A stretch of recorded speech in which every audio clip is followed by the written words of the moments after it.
Could we be in for the biggest market crash since 2008? Well, judging by the financial behavior of certain billionaires and CEOs, it seems that they think we are heading for a recession.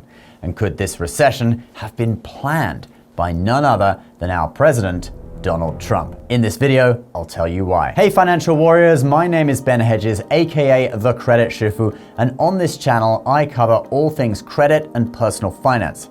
If you like the sound of that, do subscribe. But let's get into the video. So since the beginning of this year, banking and tech CEOs have been selling stock. Jamie Dimon, the CEO of JP Morgan Chase, sold shares in the company totaling $233.7 million.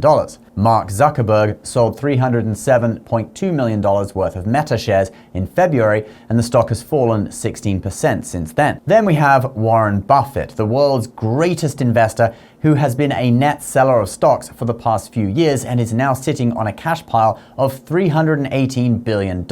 Now, Buffett's whole thing is be greedy when others are fearful and be fearful when others are greedy. It's contrarian investing. You get out when the market is reaching new highs and then invest when it crashes, when the inexperienced investors are all scared because they've all lost so much money, but actually the market is on sale. So if Buffett is sitting on that much money, you can assume that he thinks there's going to be a sale on soon. In other words, a market crash or a recession. Now, a lot of people have already reported on the fact that Trump did not rule out a recession this year in his recent interview with Maria Bartiromo on Fox Business. Are you expecting a recession this year? I hate to predict things like that. There is a period of transition because what we're doing is very big. We're bringing wealth back to America. It's been Trump's own policies, namely tariffs, that have caused the recent disruption in the stock market, with all of the market gains since Trump became president now wiped out. But Trump knows what he's doing, okay? Although things look chaotic, in my opinion, him and his advisors know exactly what they're doing and know that it's going to bring about chaos in financial markets for a while and possibly even a correction or a recession. And this is the crucial part, because what does the Fed do when there is a market crash or a recession? They lower rates. Trump expressed in that same interview with Maria Bartiromo that he wants interest rates to come down. I've been saying, let's get interest rates down.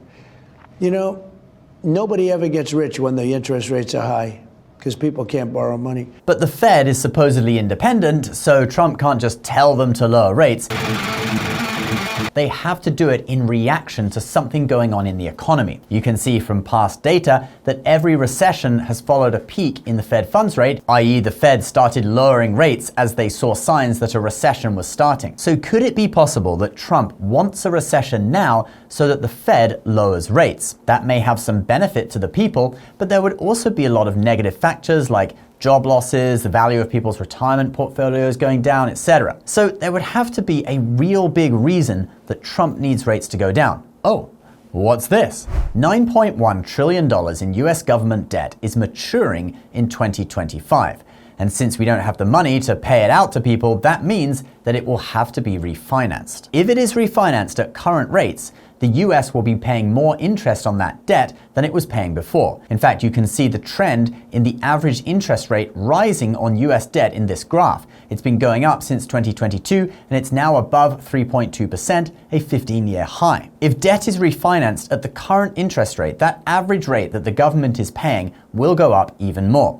You can see already interest payments make up over 13% of federal spending. That's more than the defense budget. And that's basically just taxpayers' money being burned and the country heading towards bankruptcy. And there is a real sense of urgency now too, because 70% of that $9.1 trillion has to be refinanced by June this year. So could it be that Trump is now in a race against time to cause a recession before June? Actually, it would need to be even earlier than that, since the Fed would in theory take some time to react as well. The reciprocal tariffs that Trump has announced kick in on April 2nd, and the lead up to that date could see chaos in the market. And Trump seems intent on stoking the fire even more. We may go up with some tariffs. It depends. We may go up.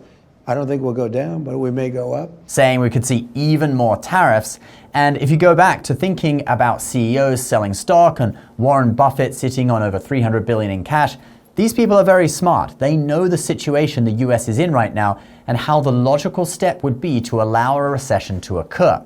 There are a few other factors like the housing market, corporate debt maturing that could also be influencing these CEOs' thinking, but that's beyond the scope of this video. So how should retail investors react to this? Should you go and sell your whole portfolio? Well, probably not. It's very hard to time the market. You could trim off a few positions that you've made a profit on. For example, in an account that I manage for my mom, we just sold half her holdings of Apple that she was up 57% on, and all of her Uber stock that she was up 113% on. But that was only something like 20% of her whole account. The rest is staying invested.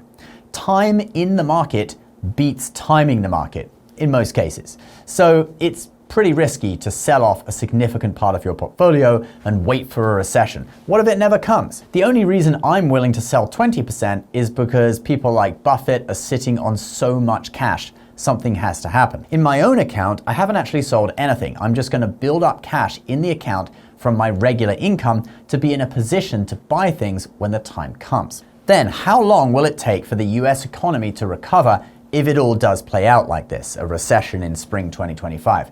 Well, don't forget, Trump wants to get a big tax bill passed this summer, which would include tax cuts, the end of taxes on tips, overtime and Social Security, and maybe even the famous Doge stimulus checks sent out to Americans.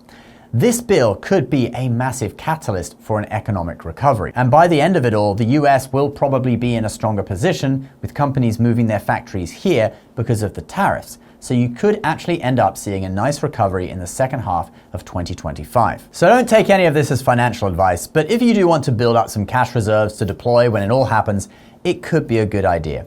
But what do you think is going to happen? Leave your comments down below. Please subscribe to the channel if you're new, and we'll see you in the next video.